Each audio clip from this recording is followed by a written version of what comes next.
ألف لام ميم. تلك آيات الكتاب الحكيم، هدى ورحمة للمحسنين الذين يقيمون الصلاة ويؤتون الزكاة وهم بالآخرة هم يوقنون. أولئك على هدى من ربهم وأولئك هم المفلحون.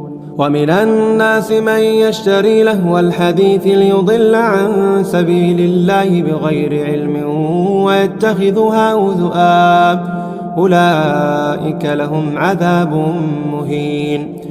وإذا تتلى عليه آياتنا ولى مستكبرا كأن لم يسمعها كأن في أذنيه وقرا، فبشره بعذاب أليم.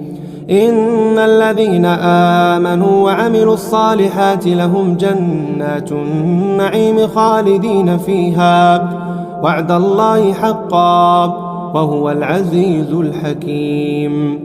خلق السماوات بغير عمد ترونها وألقى في الأرض رواسي أن تميد بكم وبث فيها من كل دابة، وأنزلنا من السماء ماء فأنبتنا فيها من كل زوج كريم.